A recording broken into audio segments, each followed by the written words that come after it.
we've called this, we are going to make it a quarterly briefing where we'll call members of the Fourth Estate of the realm to highlight some of the achievements, policies, programs of the Governor Yahaya Bello administration in Kogi State.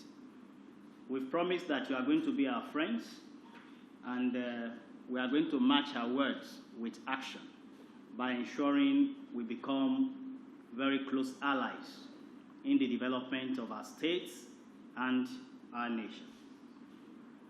Also, this press conference will be able to expose the pot where we are keeping our achievements as an administration. You have the state website, and you have what we call the Kogipedia. When you go on all of these sites, you'll be able to see the achievements of the Yahaya Bello administration. The journey so far. Ladies and gentlemen of the press, we've invited you to this press briefing to periodically bring you to speed with the scorecard of the Governor Yahaya Bello administration in Kogi State in the spirit of openness, accountability, transparency, responsibility, and responsiveness. The government of His Excellency Alhaji Yahaya Bello has delivered unprecedented development in all spheres since inception. It is no doubt that Kogi State has been faced with myriads of challenges, but to the glory of God and the effort of His Excellency Alhaji Yahaya Bello, most of the challenges have now been overcome. Before the governor came into power, he made some promises as regards what constitutes the thematic areas of his administration, on which he has been rated very high, such as security, education, basic health care, affordable feeding with improved agricultural system, infrastructural development, women and youth empowerment, ICT development, civil service reforms, among others. Just for the records, I would like to summarize our achievements in these sectors as I've highlighted earlier. What the administration has achieved in the security sector boils down to the robust security architecture that encompasses our Operation Total Freedom, our forward operation basis, provision of operational vehicles and security gadgets to our security operatives, as well as an all-stakeholders security engagement to make the citizens own the security of lives and property in the state. Our local hunters and vigilante group are also trained to work with conventional security operatives. These and many other measures are the reasons Kogi has remained the safest and most peaceful state in Nigeria today.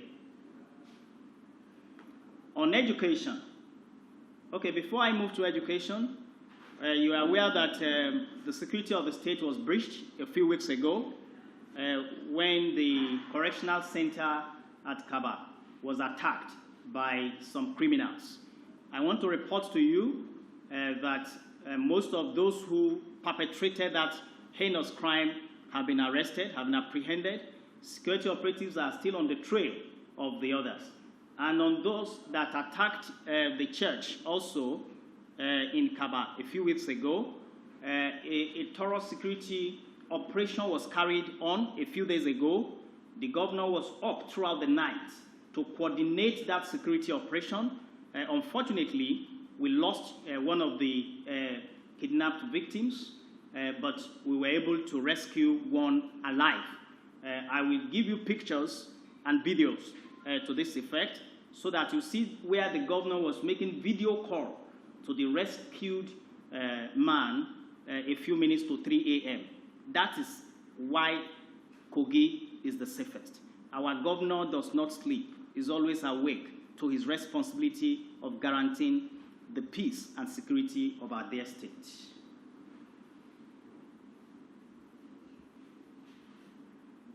On education, the record approval and establishment of the Confluence University of Science and Technology, OSARA, has been a major achievement of the Yahaya Bello administration. As an administration that is very smart, an administration of young, dynamic people, we saw the need for us to have a specialized university to cater for the technical needs of the various industries in the state. In Kogi, you have the biggest iron and steel industry in Africa at Ajaokuta, that we are very hopeful that the present federal government will do justice by ensuring that it works. We also have the biggest cement factory in the entire Africa, Dangote Cement, and a lot of other A-list industries in the state that we feel we need an institution that will be able to provide technical manpower to be able to feed all of these industries. That was the reason, that was the rationale behind the establishment of the Confluence Science and Technology at OSARA. Our commitment to basic education was put into practice with massive infrastructural works at primary, secondary, and tertiary institutions in the state. Our administration has remained steadfast in committing over 20% of the annual budget to education. We have also constructed hundreds of classrooms, hostels, and other academic structures across the different strata of our educational system. On healthcare, the Yahaya Bello administration has remodeled zonal hospitals in Kaba, Ida, and also building new world-class hospitals in Okene, Isonlu, and also in Kogi local government area of the state.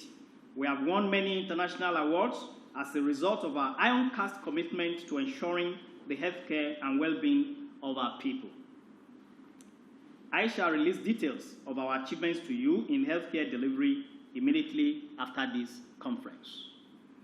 In the area of agriculture, we have ensured massive agricultural mechanization in the rural areas through procurement and distribution of hundreds of tractors and other agricultural machineries to the people. We also established the best rice mill in northern Nigeria. I am not saying the biggest. It is the second biggest in northern Nigeria, but it is actually the best in northern Nigeria, if not the entire country today. It is sited at Ejiba in Kogi West Senatorial District of the state. On roads and infrastructure, we've constructed roads in more than half of the local government councils in the state. We completed the Yankpa Township Road and also in advanced stages in many road projects across the state. The Kaba Township Road is also one of them. We have roads that are ongoing, road projects that are ongoing in Omala and Ida local government and many local government areas, Okene, Adavi, Okehi, Yagba East, and many parts of the state today. On rural electrification, we have embarked on an ambitious Operation Light Up Kogi East, which has helped in electrifying many communities in the area. We have also completed a good number of rural electrification projects in the state.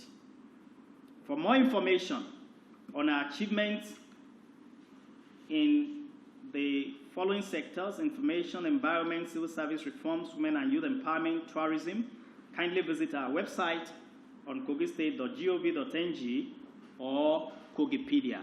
In Kogipedia, we are housing most of our achievements there. So when you go there, you find out all the achievements of this administration there.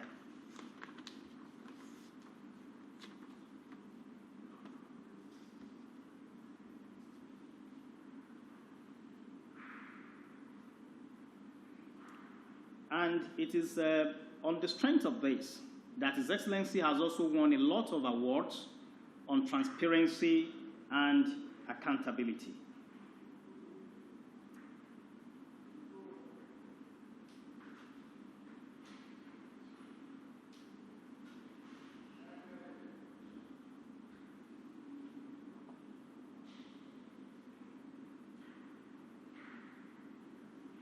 With all of these achievements, despite all of these achievements, it is unfortunate that some disgruntled political liabilities are still bent on launching a smear campaign on the person of His Excellency, Alhaji Yahaya Bello, and the government of Kogi State. Fresh on the heels of the discredited allegation against the Kogi State government by the AFCC, backed by some other powerful vested interests in the country, the Kogi State government is aware of several plots to paint her black in the public perception on a regular basis from now till 2023. Several bloggers and media guns for hire have been contracted on a retainership basis to regularly sully the public space with fantastical claims of embezzlement of public funds by Governor Yahaya Bello and his administration. Some of the figures that will be thrown around in the days, weeks, and months to come represent more money than the administration has ever seen together at one time. We hope that you gentlemen of the press will be vigilant and activate your investigative offices before running with such fabricated and unfounded allegations. Despite intense pressure and lobbying from across the country and even Nigerians in diaspora, Governor Yahaya Bello has not told anyone that he's running for president in 2023. His Excellency's position is that he will give an appropriate answer to his supporters at the appropriate time. Intelligence reports at our disposal show that a certain judge, whose other details we prefer to keep for now, is at the center of this conspiracy. If and when his madness manifests, we will respond to him with the applicable legal force. Our gentleness must not be mistaken for cowardice. We are aware that some vested persons, smarting from the failure from the EFCC adventure, they have decided to move to the next stage. We know their plans up to the 12th stage. The first one was to go and concoct something through the EFCC that has been sufficiently punctured. Now they have moved to go and concoct statements and allegations that some billions of naira had been embezzled. We've been able to apply the resources of the state for the good of the people. And that's why we can achieve all that we have achieved. Just go on Kogipedia when you live here, or go on the website of the state government, and you will see the giant strides of the administration. But the amount of money we've never seen together for once, they are saying that we have embezzled it. We don't know. Maybe the way they saw a non-existent money in an account, they are also seeing another one. But we are ready for them. We are fully prepared. We are ahead of them. They are dealing with a very smart governor leading a very smart administration. So we are ahead. We are on top of our game, and we'll be on the lookout. We just want the members of the public to be sufficiently aware that the reason they are doing this is to score a political goal, paint the governor with their black brush, and ensure that the people see him as a very corrupt person. He's one of the most transparent leaders in the country, and that's why he has won SIFTA's award from World Bank, commending him for transparency and accountability. World Bank is not owned by Nigeria. World Bank is World Bank, and it is peopled with reputable professionals. So if they come out and say this governor deserves to be given an award as one of the most transparent and accountable leader, then we don't see any reason why some people who, because of political interest, are all out to battle with the wishes of the generality of Nigerians. We just want to put it straight to you, gentlemen of the press, that the reason they are doing this is because of 2023. 2023 is in the hands of the Almighty God. And the governor, like I said, will give an appropriate answer to the appropriate call on him by the good people of the country at the appropriate time. So we want you to be aware, because they will be throwing all of these figures out in the next few days. That judge was contracted. They've even paid him millions of naira to help them disseminate the falsehood to the press. We are waiting. We are not afraid. We are ready for the battle ahead, because we know it is a battle to save the people of Kogi State and to save the people of Nigeria. We also do not expect them to be comfortable with the rising profile of Governor Yahaya Bello. I think they are on another very terrible adventure that may crash them finally. Thank you, gentlemen of the press, and God bless you all. I hope.